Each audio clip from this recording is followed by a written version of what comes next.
know why my voice is sounding this way, but we are back for another session with Good Enough. So, for our sessions on Saturday, we normally try and dig into the topics that people don't really want to talk about, or it's too of a taboo topic to talk about. And tonight we have one of those topics, and that is definitely going to be taboo. So we want to welcome everyone on Facebook, as well as those that are on Chapter One Radio right now, joining in. If you have any questions throughout the session for those on radio, you can also WhatsApp us on 064 905 9949 for any other questions or comments that you may have. So, tonight's topic: are girls more of a priority than boys? So, if you have followed us for the past month, we have been tackling the issue called child abuse, and we have spoken to the Pink Ladies, the police. We also spoke to a foster home, Arise, and last or 2 weeks prior, we also spoke to the social workers at Childline. And so tonight we're kind of finishing off the topic with Dr. Amiena Peck, and we will give her a little bit of time to introduce herself, where we will tackle more into the mental health issue or the mental health side of everything else. So Amina, good day, good night. Hi, good evening. Hi, everyone. My name is Amiena Peck, yes, and I'm a senior lecturer at the University of the Western Cape in the linguistics department. So I love communications, and that actually led me into the field of personal development, emotional intelligence specifically. So I'm an emotional intelligence trainer, and I have a serious interest in mental health of our girls and our boys and our men and our women and everyone. But I know today's topic is about whether girls are more of a priority than boys. And yeah, we can definitely get into that. So, as I mentioned, starting off, when we started this child abuse, we really wanted to look at it from every angle, because oftentimes we only look at something or a topic from one angle. So we heard the police, we heard how missing people also get involved, how the first foster care, and then last week, as we said, we spoke to the social services and also found out what role they play in. With everyone, or speaking to everyone else, we found that most of um the where everyone was almost concentrating on was the girls, um how they dealing with it, and the percentage, how it affects them. When I spoke to the ex captain Morris, asked him this question, and I said, uh, doesn't boys get abused? Because oftentimes we do not hear about this. It's almost whenever when we talk about gender-based violence and everything else, it is the girls. So what kind of role does the boys, or do we only look at them as perpetrators? Is that the Mm, only role that they have in all of this? um and my kind of point of view is, I have, as we mentioned, I have four girls. And so I'm preparing them for the world out there. But sometime or another, they're gonna get married, they're gonna fall in mm, love. Who is then preparing those boys if forever we are mm, just looking at our girls? mm, So yeah, that is kind of where we want this topic to mm. go into. Okay, so this is a huge topic. And whenever you talk about anything these days, you're going to offend somebody. And so I really want us all to kind of rally around this issue and try to see further than what we already think we know about this topic. So we know we live in South Africa. We know we've got a lot of violence here that happens to women and children, boys and girls, also to men as well. So to everybody, basically. But there's clearly, we've put a lot of emphasis in this country on violence against women and children, mostly girls. And for example, the hashtag #MenoTrash has put a spotlight on this particular issue that we have in this country, which is a huge problem. Okay. So let me say that with all the love in my heart. I am a woman, and when I hear that another woman has gotten raped, I actually feel that. So I know, Bianca, you also feel that. You feel that when somebody else has gone through it. Mhm. But the issue that we are sitting with is that we've all gotten used to saying gender-based violence, gender-based violence, gender-based violence. And I'm wondering if we should maybe try to expand that a bit.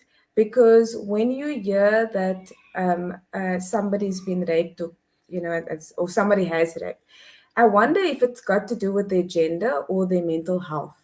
Mhm. Now, when I say this, people sometimes get upset with me because we're all in the routine of saying it's the man that perpetrates the crime and also. But I want to give you a real life example of just how we can ask better questions. Okay. Mhm. So in the Western Cape, most children under the age of 1, if they don't die from natural causes, they die at the hands of their mothers. This Sure. is a fact. Now, I have to ask you, Bianifa, because this is like for everybody that's listening. The first thing that came to your mind, was it that they did it because of their gender? Or did you think, wow, what's happening? Why are these women doing it? Mhm. Yeah, so you're thinking why, right? So did you think Yes. maybe they have a mental health problem? Maybe they Yes, were that is what I was traumatized. thinking. Yeah, maybe there's a socioeconomic problem. So we go through all of these things because we're like, Mm, why would somebody do that? mm, When the shoe is on the other foot and a man does something where he kills someone, we just say, oh, it's gender based violence. It's because he's a man. yeah. And I think we have to ask better questions because maybe we should ask, what is the socioeconomic background of this person? Have they been traumatized to this extent where they themselves are mentally ill?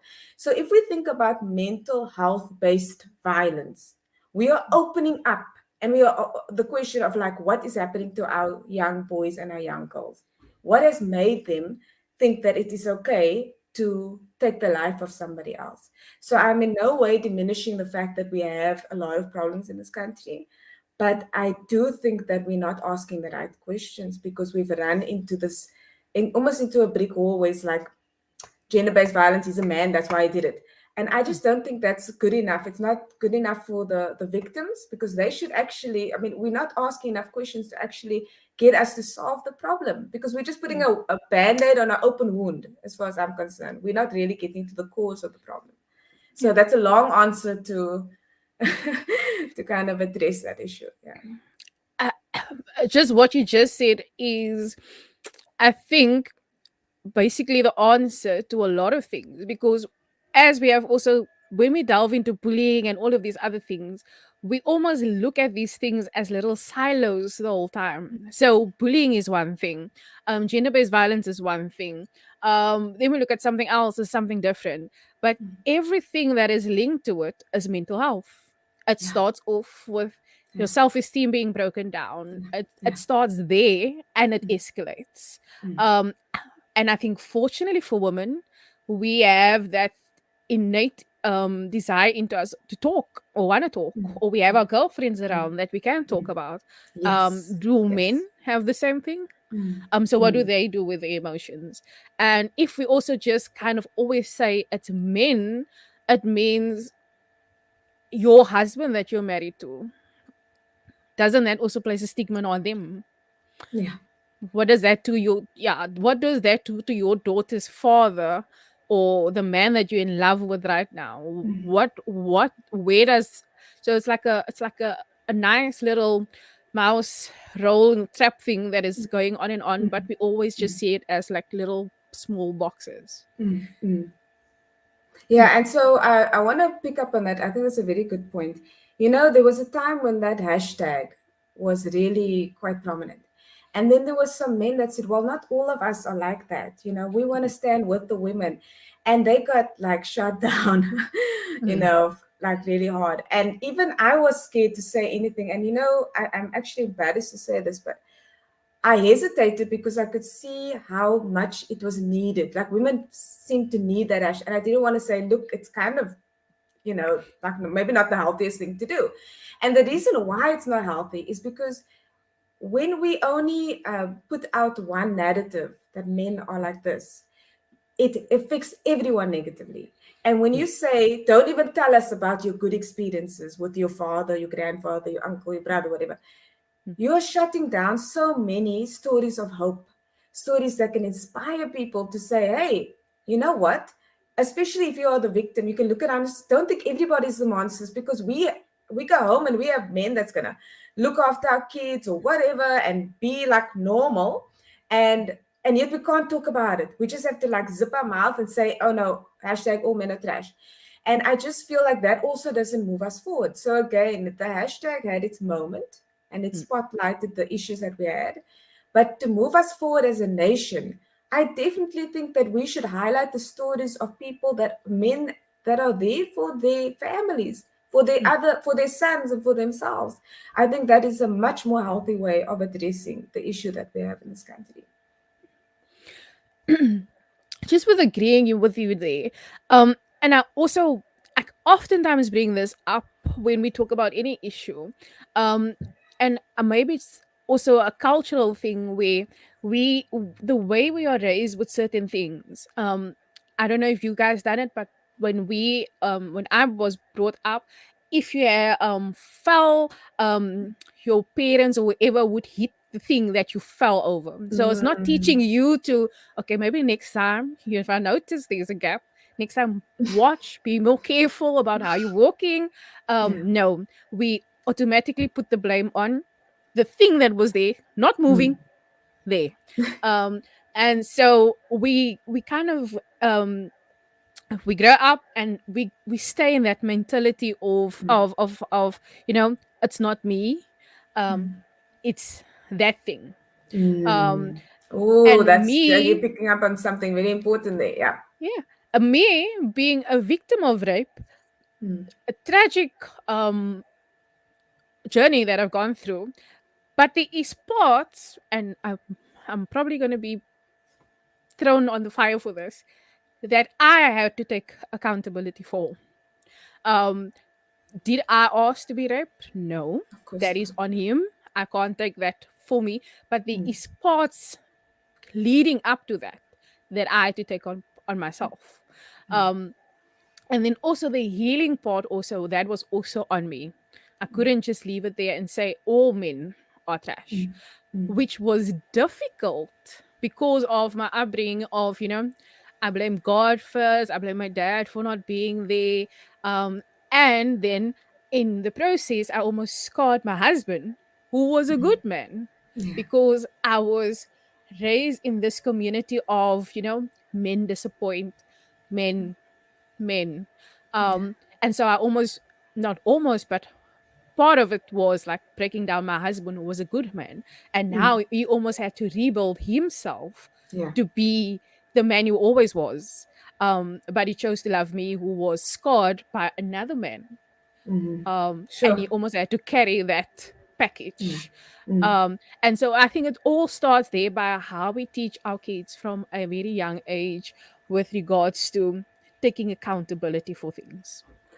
Um, 100%. I'm with you. Okay, the only part where I'd slightly be like a little bit disagree with is like whatever led up to the moment of that violent act mm, towards you, where you were raped.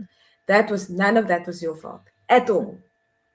It doesn't matter what. I personally don't believe that it's got anything to do. But where I totally 100% agree with you is that your healing can only happen from inside, and mm, nobody, no matter how much people love you, can ensure that you are going to heal and grow. You know, yeah, it's a horrible thing when these things happen, but the moment where you realize that you are responsible for the end of your suffering is really the start of a new life. I mean, if I look at you, you're one of the most happiest people that I know, beautiful human being. And I'll always be happy to like have coffee or lunch and tea and whatever with you. And you're like, I'm sure you're a great mom. But that all comes from inside. It doesn't come mm, from other people, you know. And so I know I agree with you. It's very hard to tell someone, especially that has been the victim of such a horrific crime, that you are responsible for your healing. But here's the great part: if you are responsible, if you're the only one that's responsible for that, then you are the solution. You're right there. mm. You're with you 24/7, 7 days a week, you know? And so my question to you is then, how did you heal? Like, did you just like start telling yourself, I deserve to have a life? I'm sorry if I'm going off script here, but I'm just for Yeah. anyone that's watching, like how did you get out of that and start to For heal? me, for me, it was that my husband. I saw the hurt in him, Mm. that I caused. And Mm. the only thing that he wanted for me was to love me. And I was like, you know, he doesn't deserve this. Mm. And I also I fell pregnant after we got married. And I had a girl, and I was like, you know, this child must still fall in love. This child Mm. still has that picket fence dream Mm. of, you know, the cartoons that they watch where Tangled, the princess gets saved by the prince and all of these things. Um, and I don't want to ruin that for her. So it started off very selfishly by doing it for them, Mm. and then I healed myself through that. And I Yeah. oftentimes also see that we do not know the power that we carry, Mm. um, because we just sit with someone, and we go off about men. Mm. And next to you could be sitting a single lady, still in hopes and dreams and all the roses and Yeah. things of they're going to be in love one day, and you bad mouthing a man Yeah. Yeah. that is not Mm. their issue, but is you are starting to ink or leak in your trauma into their life Yeah. slowly but surely. Mm. And so Yeah. once she gets married to a man or in a relationship with a man, it's already the damage, the oil leaks has already been um doing their thing in her life. Mm. So we really need to, there's a lot of responsibility on each one of us Mm. to Mm. just try and heal for ourselves. Yeah. And I love what you said because I think it's so true. Women, we come together and we will be there for each other. It's okay. It's like if you see a whole bunch of women, oh, they're just getting along, they're just there for each other, they're hugging each other. We have that luxury of being able to do that. If a man comes in, it's like, yo, bro, I need a hug, or however they talk, I don't even know how they talk. It's gonna be like, okay, what's happening Weird. now? Weird. And if you as a woman try to hug them, like, oh my god, you want to be in a relationship, you want to marry me when I'm much older, and it's like no, but um, but so what we need to like really get into the minds of our young boys is like, hey, firstly, it is okay to show your emotions. Okay. When people say, oh, just, and here we go, Mm, man up, mm, you know? And I'm like, what the heck? It's like an 8-year-old. What does he know about manning up? I don't know anything about being a man. So what advice I'd give for the parents, they're like parents of boys, parents of girls. Start asking what and how questions. Whenever you're engaging with your child, if you want to open up the conversation, say, what happened at school? And how did you feel? And how did that actually like come about? So what do you want to do next? So when you ask all of these questions, you open them up to like answering the questions instead of just saying, why did you bunk school? I don't know, people say bunk still, the bunk. For long ago. Anyway, since I bunked school. But anyway, so why did this happen? Then the child will shut down. Like, how do you feel when mommy asks you about this? And things like that. So if you ask those kind of questions, you're going to elicit more answers, and that's what we want from our kids. Yeah. yeah. We do want well-rounded children, and Mm. it doesn't just happen overnight. Yeah. Yeah, it doesn't. We still struggle with a lot of things. Yeah. uh and Exactly. I also as a parent before, you grow every day, every month you grow. And with my, oftentimes your eldest is like the blueprint of Yeah. all of your mistakes. Yeah. That's true. So you kind of Unfortunately, like yes. unfortunately, you kind of like, the child must be prepped and well and everything must Mm. happen. But then afterwards, like with your second and third and after that, you're almost like, okay, so if I want them to better communicate, I need to do it. And if it's a Yeah. struggle for me at this age, Mm. what more of a struggle is it going to be for a 4-year old and a 3-year old um talking? And so, yeah, with girls, I don't know, a boy, I don't have boys, maybe you can delve into that again. Girls, for me, they kind of just open up. Mm. There's a lot of emotions, a Mm. lot that just comes out. Mm. Just everything's out there. Mm. How would you deal with boys? Well, that's a very good question. I mean, my son is only 4 at the moment, so I'm not even dealing with anything really that hectic. But I think if you create the environment of, like you were just saying, you are the example for your kids, right? If you don't know how to communicate with your partner, your child is learning that shouting and withdrawing and throwing stuff is normal. Okay, that's what they're going to emulate. That's what they're going to look for when they become Mm, adults. So the mm, first port of call is saying, you know what, I am the example. I become, like they say, the child's inner voice. Okay, so it's mm, super important to check yourself first. I gave a workshop on how to raise confident kids, and I did it in a very tricky way. I got the parents to give me all of the attributes that they want the kids to have. Oh, they must be outspoken, they must be, that's assertive and all stuff. And then afterwards, I wrote it on this big, big chart. And then I asked the parents, and how many of these qualities do you have? I know. Yeah, yeah. And then the parents, pin could do. You know what I mean? It was so quiet in that little hall. And the thing is, the parents looked at each other and they were like, we don't have that. We're not confident. We're not assertive. We're not this and that. So I said to them, your kids are not the ones that need help. They Mm, need help tying their shoes at the moment. You need help. You need mm, to recognize that if you want your children to be a certain way, you have to give them that example, you know? mm, And so I always tell people, check yourself, check mm, yourself. If you're looking around you and you don't like the environment, you are also contributing to that environment. So if you say, Amna, but you know what? I've got like 4 boys at home. Okay, so one of the things, so you've checked yourself, you start looking in the mirror and you start saying to yourself, okay, you know what, I'm a good person, I'm a good mom, I'm not perfect, but I'm trying, or dad, or whatever. And then actually open the conversations with your boys.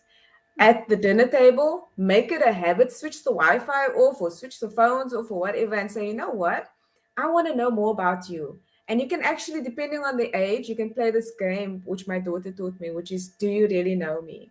Which is so cute. And she's like, what color do I like? What sports do I like? Where do I want to go when I'm like whatever? And I realized there's a lot I didn't know about her. I don't know. And I wasn't actually paying attention because we're all on our phones and we mm, all have a life and we're adults. And like, I'm the first one to admit that, the phone is a problem. So if you want to connect with your kids, remember, cell phones off.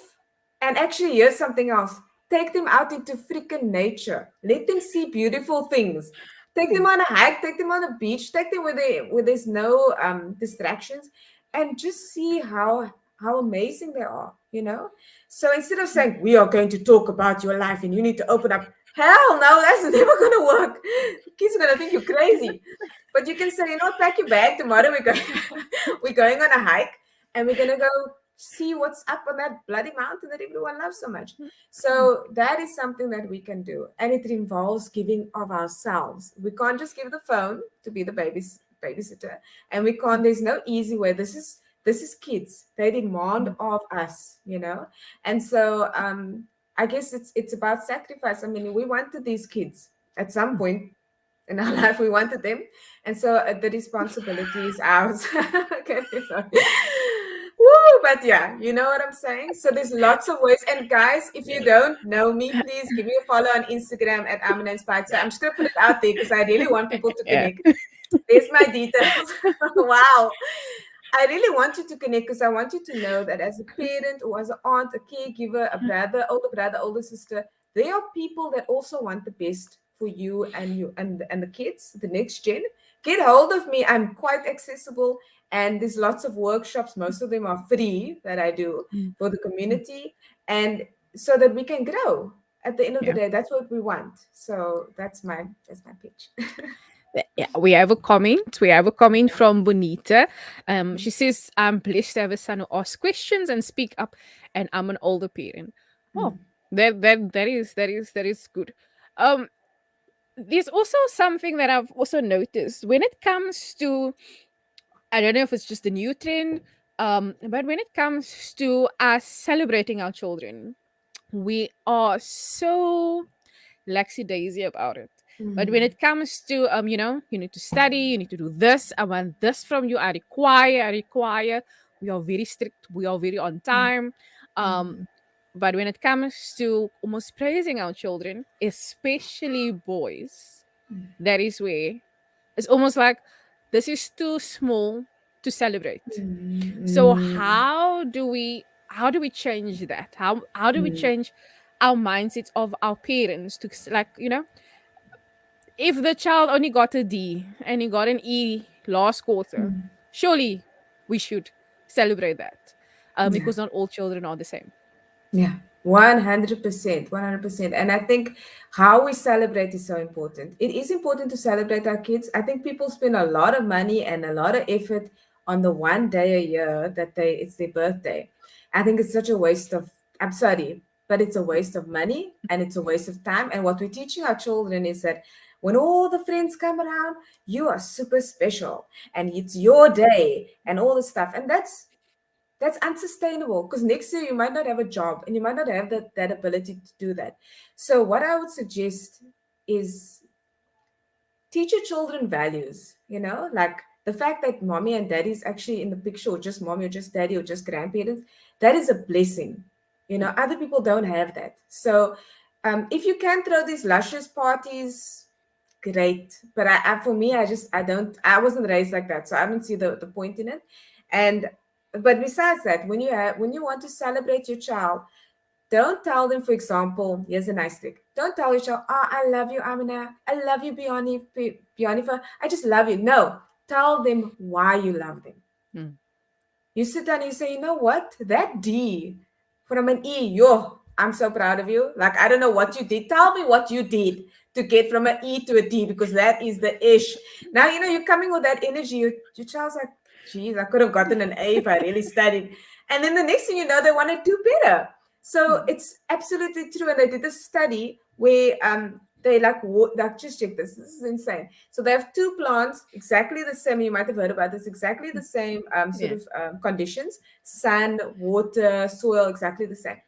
The one plant, Yeah. the person, whoever it was speaking very kindly to the plant Mhm. and just like beautifully and all these wonderful words and like reassuring the plant, you're a great plant. And then the other plant died. It died. And Mm. the other one grew beautifully. And so what we can learn from the study is if you if you sincerely speak kindly to someone and you're genuinely interested in them, they will bloom. They will want to surpass your expectations. And I had to use the word sincerely because don't go there doing that to like get them manipulatively. No, no, no. If you really love your child, you should sit down and say, you know what? And we have amnesia as we get older. We're like, oh, I never did that. I never bunked. I never smoked. I never did that. I never had boyfriends, girlfriends, nothing, that, no. It's true. Everyone watching and listening knows it's true. As we get older, we just forget, and people tell us we don't believe it. And social media wasn't there, so now there's no proof. You know what I mean? So these poor children living with social media, I feel so sorry for them. But at the end of the day, we have to really understand that we have so much power if we use our words for good. And we let's not hold back. Like I do this thing with my son at the door actually. What I do with my child is I don't just say I love her. I say I love you, I accept you, and I appreciate you. Those are the three things that I always tell her. So I don't just tell her I love you. Mm. And if I miss Mm. a day, they should say, Mommy, you didn't tell me that thing. And then I must tell her. So you see, it's very easy to say you love somebody, Mm. but to say you accept them, that means you accept Mm. them no matter what their sexual orientation is. It doesn't matter what their bank account looks like. You accept them for the one, for what they are, Mm. the many, many dimensions of all of the things that are them. So yeah, so there's a lot of ways that we can use words to actually shape our children into these confident human beings that they can be. And we need to start with ourselves because you can't look in the mirror and say, oh, I'm ugly, this and that, and turn around and tell your child who looks just like you, oh, you're so beautiful. That's not cool. It starts with you. Yeah. So, yeah. I've also learned that. I've learned that the hard way because I have girls. I would always tell them, you're pretty, and if they talk about their tummy, you're like, you ate, so your tummy needs to grow. That is what happens. And then when I'm in the mirror, I'm like, oh, I just need to lose a little fat here, and I just need to do this there. And then my husband actually told me, you know what? They actually listen to you while you're talking. So it doesn't matter how much you tell them how beautiful their body is. They see how insecure you are about your body, and automatically it just carries over or transfer to them. So we really need to be careful about what we do in front of them. Yeah. But let me play a little bit. Let me just do this comment before I do that. So Bonita says a good point: give praise where it's due, but don't overpraise. So she is actually getting into where the I was trying to play devil's advocate after this. So we obviously do know that our kids are not just like pure little angels, and they do things. The one thing I have picked up with my kids is that, I don't tell them, you naughty anymore, because I have realized that telling them you are naughty, um they will afterwards ask me, mommy, so does it mean you don't love me anymore? So automatically they associate the naughty with how I love them. And so we kind of changed it to, the action you did is not something I appreciated or liked at all. And so it doesn't really speak into their personality, but we are addressing the action. Yes. So that is one. But oftentimes, and that is why I'm saying I don't have boys, so I won't talk on, as they always say boys are a bit more difficult. How do you then address that situation? I think there's something that you said there that everybody needs to hear, and you can use it for boys as well. So, depending on the age, you can say this in a very childlike way or in a more adult like way. But basically, this is the secret that parents keep from their kids that we need to stop keeping from our kids. The truth of the matter is, whatever your child does in their entire life, you are going to love them. You are not going to like a lot of the things that they do. If they do something really horrible and land up in jail, guess what? You will still love them, but they'll be, dealing with the consequences of what they did. Mm, So the baseline truth that we don't tell our kids is there is nothing on this earth that you can do that will make me love you less. Yeah. So mm, that's super important. Love you more, love you less. Yeah. So that's super important. That's super important because what we do is we tell children, if you're good, mommy will love that. If you just mm, do that, mommy, no, no, no. The truth is, and I taught this to my daughter when I also learned that thing, and I'm going to teach it to my son as well as he gets older, is that what I thought it was like a rhyme or something. If you're good, if you're bad, if you're ugly, if you're sad, whatever, mommy will always love you. Not ugly, but it was something else. mm, mm, But the point of the matter is, we keep that to ourselves as parents. We like say, you know what? I'm not going to tell them. And then what the child thinks is, if I tell my parents that I failed, they're going to kill me. Children think they're going to kill me. Your parents are not going to kill you. Okay? Well, they're going to be disappointed in you because yeah. you failed or that you didn't want to tell them that you were being bullied or whatever it is, but they will always love you. So those parents that are listening now, what I want you to just tell your children today, tell them tonight, wherever you are, you know what, I love you, and even if you swear at me, I still love you. I don't like that you swear at me. It's very disrespectful, and I don't swear at you, but I still love you. Now, if you give them that anchor, a lot of parents think, yeah, but then they're going to be very rude. Then they're going to Mm, find on the most crap. That's actually not true. What you're telling your child is, here is a safety net. It's called unconditional love. I've mm, always had it in my heart. I just never told you. And they mm, need to hear it. Because when that uncle or when that person out there, that perpetrator says, if you tell your parents, they're going to think that you are this and that and you asked for it and all that stuff, that child will know, actually, my parents said, even if I kill somebody, they'll still love me, but I'll have to go to jail. They will know that their parents have their back. So it's super important. Stop holding the secret in your heart about how much you love mm, your child, and tell them, even if I don't like the things that you do, I will still love you. That kind of security is much more than high fences and big bank accounts and anything. Give your child that unconditional love explicitly, and you will see that your child will grow more confident and not necessarily become the worst child. I mean, you can tell me in 10 years' time if I was wrong, but I don't, I really don't think so. So that's the thing, sure. especially with boys. Tell them that you love them. Use the L word. I love you. I accept you. I appreciate you. And no matter what you do on this earth, I will always be there for you. Even if I have to come to, but if you're going to be naughty, I'm going to come to the jail and I'm going to have to visit you there. But I'll always love you. And I mean, it's true. Like, That this is is the true. Yeah. conversation that we're going to have. And yes, you're right. You don't tell a child you are naughty. You say your behavior is Mm, really it's unlike you. Like, you can say, mm. this is not really how you behave normally. So you can do all of these things, but at the end of the day, tell your child, I have unconditional love for you. Why is it that we are so hard on our boys, or harder when it comes to our boys, when it comes to discipline compared to our girls? Do we think that our girls are not going to do the same crime, or because there is almost that thing of, you're going to be a mother one day, or is it just something that we've learned? It's like that chicken that your grandmother put in, cut off the feet because it didn't fit in the bucky, and the trend just continues, but no one knows why.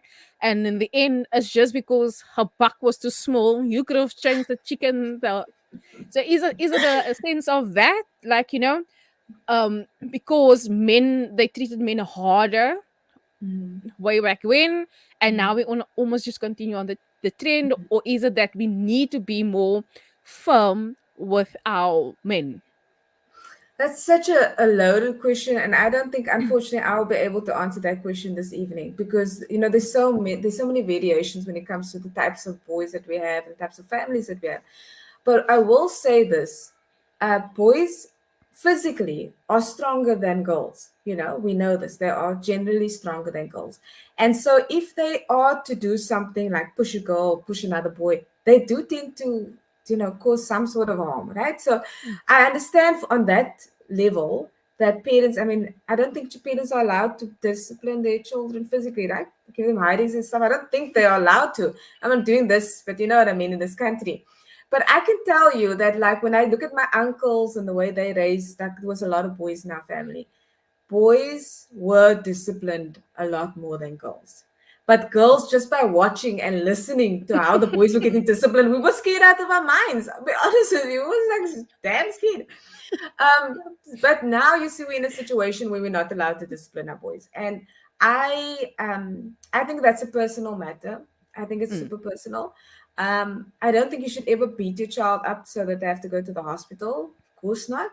But you see, you also have to be aware, like, if your child is going to bite another child or hurt another, there's just so many things happening at the same time. So I would say, parents, um, the more we talk to our kids, the more the communication lines are open. The only reason why even adults resort to physical violence is because they can't communicate verbally anymore. They just can't. They can't seem to get it out, and so and they think they're so strong, men and women, when they lose control. That is not strength. Strength is when you can be a monster, but you've trained yourself not to react like that. So you know what your potential is, and I'm quoting Jordan B. Peterson when I say that. Um, you know what your potential is, and you restrain yourself. That is dangerous. That is somebody that is a real man or a real woman. mm, So yeah, that is what. So when it comes to disciplining children, I can't comment on it because I think there's just so many differences in the households. But at the end of the day, try talking. I would advise, try talking as much as you can, and try looking in the mirror for the real problem for your children acting out. That's something that I heard from Dr. Gabor Mate, beautiful, beautiful man, and thinker. And what he said was, when children act out, just you think of the words act out, they are literally showing you what they are experiencing in the home. So they're mm, acting out what they see. And what we call that is a onbeskofte child, is a rude child. She's a rude child. But mm. where is she getting this from? So, Yeah. you must always ask, where is this coming from? Don't Mm, just say, okay, it's because she's a boy, he's a boy, that's why he's doing it. No, no, no, no. We all know that children are just like, at some point, they're just the products of the environment. As we get older, thank God, we are able to decide for ourselves. We are more conscious. But as kids, we're just acting out what we see around us. Yeah. yeah. That is actually a good point. As also, and that is what we're trying to bring awareness to as well. We oftentimes also talk about these things called bullying, and it's something you pick up while you're driving with your mom or your parent. They can move over to the next lane, but they pressing down, as the way we're chatting in the car about someone else. So that all, it's being transferred through the child, and then they act it out, and now we all putting blaming the thing that is there again. We're not turning the mirror to ourselves and saying, we also have a part in this. Um, there's a big question where it comes to, and I don't know if you were able to talk on it tonight, where it comes to the fact of single parents, and especially a single mom raising boys, um, that because there is not that male figure in the house, their boys tend to almost go more haywire than the where there is that predominant male figure in the house, and he kind of sees to the boys. Is this true, or is it just, again, something we've labeled as this is the problem? Sure, that is such a difficult question that you just posed. And let me say this, this is the reason why we need a community. This is exactly why. Because you will have situations where a woman becomes a single mother or is a single mother from the start, or whatever the case may be. Um, but this is why we need a community. We need people that's actually going to be okay. So they're not the father, but maybe they're the teacher or the uncle or the whatever, somebody that, or the hiking crew. You know what I mean? Get people involved. What we did was we took sports away from our kids and they're loitering on the corner. They're doing nothing. They're dead bored. Being bored is the worst thing for kids. You know what I mean? So for the mother that has 4 kids, I'm hoping that she's living in a community where people are starting to look around and say, you know what? What can we do for the kids? This is why we as adults, we have a responsibility right now. So I've got a kiddie hiking group, Pionifa. I've got a teenage hiking group. And the reason why I do it is not because I love kids. I mean, I do love kids, but I know they need it more than me. Mm, They need that peer sort of environment. They need to be out there. They need to run. So what I'm saying is, if you have something that you enjoy doing, don't do hiking if I'm doing it. If you don't like it, if you like fishing, if you like going to the beach, if you like running, go look around. Go ask your neighbors and the people. Hey, do you guys want to go? I can go. Like I've got a bucky or whatever. We can all go. But you see, this requires an actual desire to look further than yourself. mm, Because maybe 4 doors down is that mother who's got 4 boys and she doesn't know how the heck she's going to raise them by herself because there isn't a male figure. But here's this uncle who's going to go and take them hiking or whatever. And so I know this also comes with dangers because you don't know, is this person a predator? So that's also the fear that we have. But the more we connect, and the more we get, we start making sincere, genuine connections, the more we will filter out the weird ones, and we're like, okay, no, maybe not that, and we go together. You know what I mean? And so I really feel for the single mother in that sort of situation because what she requires is a community of people that actually care beyond themselves. It's not just us. And this is the selfish life I was living beyond it for about 3 or 4 years ago. I had my PhD, great husband, my kids. I was living the life. I was like, yay, this is great, going to movies, what. Only when I had my son and I had postnatal depression, bad, like manic. It was horrible. It was 18 months of hell. And I didn't ask for help. Did I realize what it's like to feel like you were right on the edge, mm, like you're gonna lose your mind any second. And that is actually why I got into this world of personal development, emotional intelligence, saving your own life, because I don't want anyone to be there. So if you have resources, you've got some way that you can connect with kids or with adults, do it. Don't be selfish. Realize that there's a world out there, and it's not just about you and how much you save this month and how much mm, the how good your life is, because it mm. is, yeah, there's other people out there that matter too. There is. We have, I think, comment, if I'm reading it correctly. Bonita is saying, I'm a single parent with 13-year-old, and my son's male role is my neighbor and teacher at school. Well done. And I don't tolerate misbehavior. I don't do corporal punishment, and I take away privileges. Well, Okay. daar kan julle nou sien. It can be done.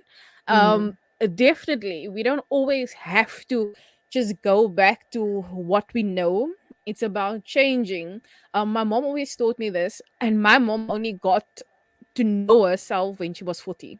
So from the age of 40, she learned to drive, swim. Sy het alles wat mal is, het sy begin doen. And she started tapping into herself. And the thing was this, my mom didn't really get to know herself. So I'm gonna do it now so that you at the age of 30 can get to know yourself. So if you can do it, if you can chip off 10 years from when I started, I've done my job.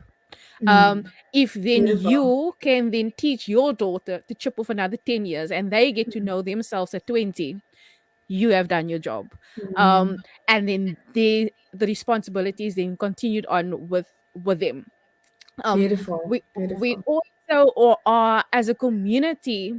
I remember when I grew up, the neighborhood used to watch me because my parents used to go work. So everyone watched.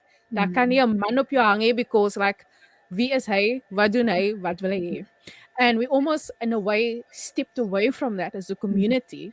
And a lot of it is our accountability. We need to take accountability for that. Because if the auntie came and said, she does that, then we want to rather tell the auntie, no, moenie besig wees, dis my kind and all of those things. Yes. And so now Yeah. we're in a situation where everyone is kind of struggling on their own, but we need each other. And I like the fact that you also ended off with the fact that, the mom needs someone in the community to step up. And it also then shows us that men are needed in our community.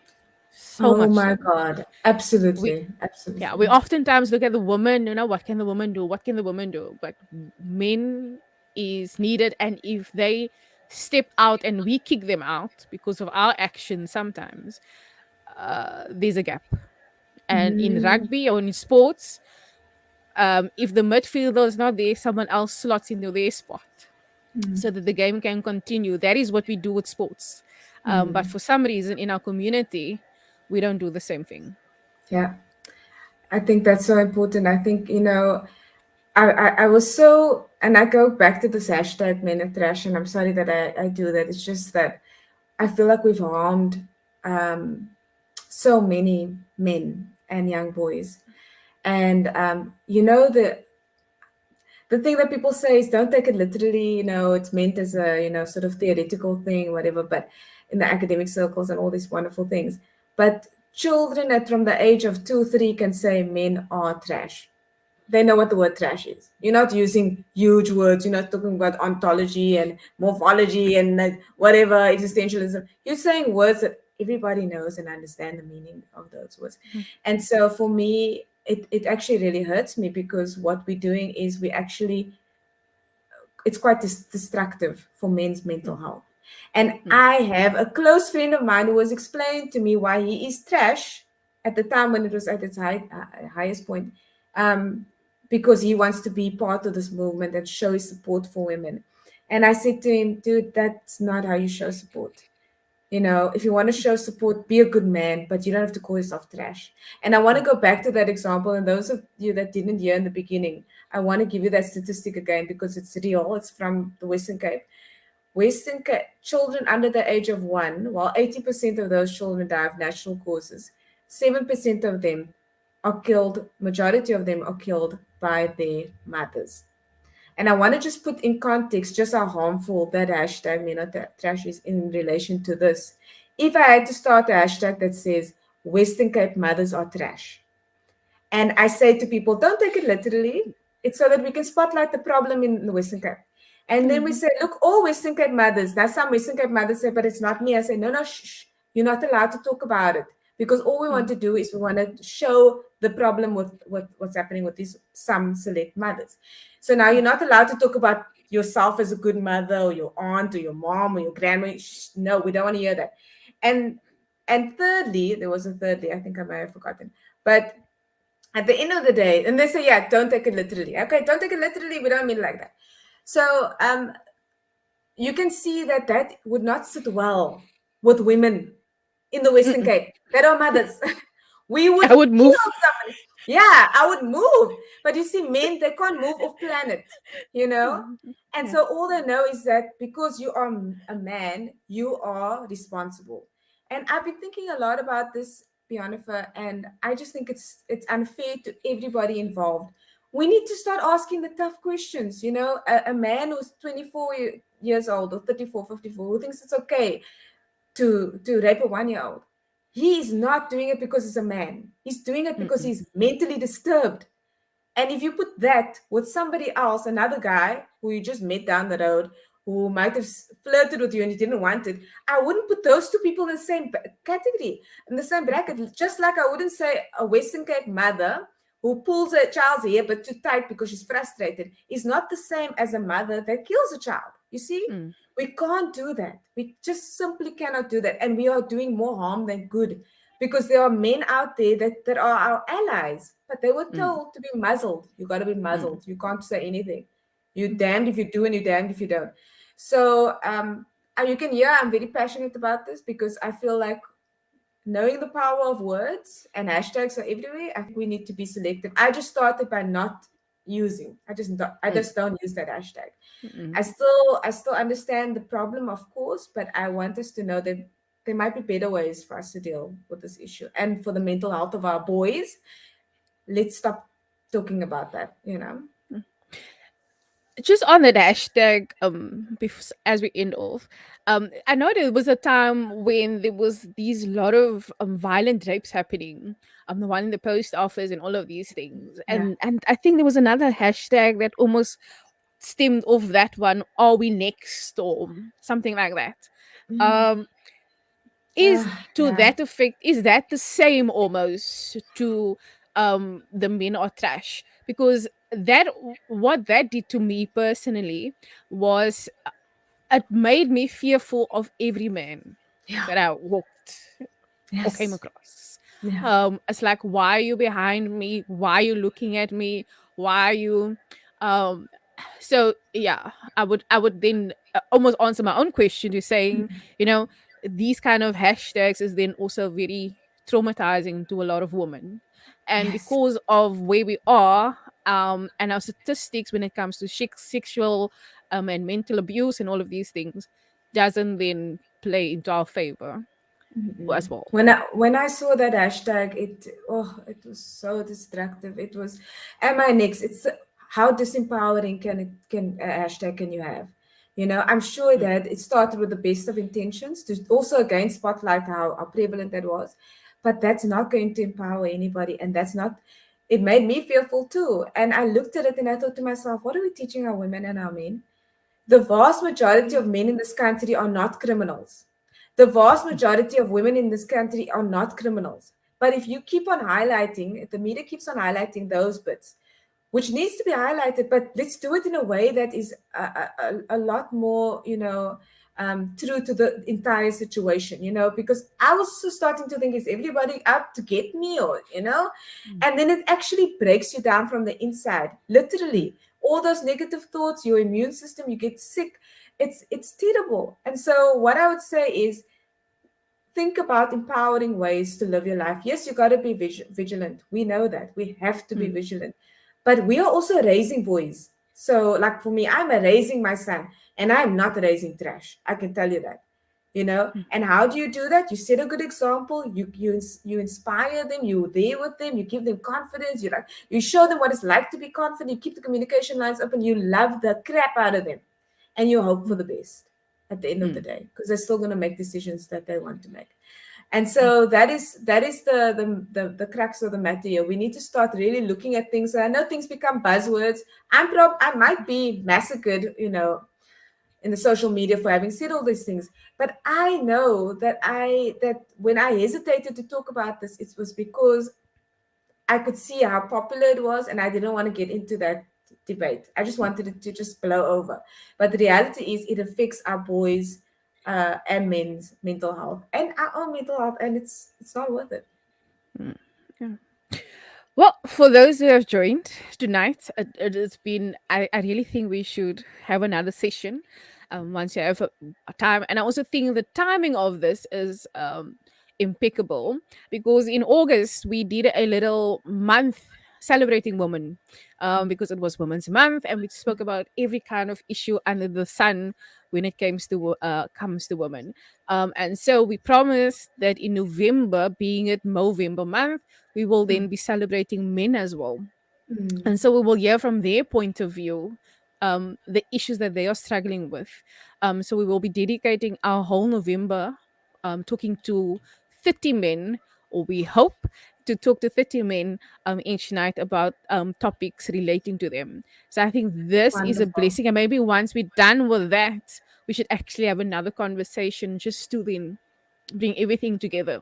And this is one of the topics that I also want to bring up with them, with regards to mental health, and how what we put out there affects men in our communities.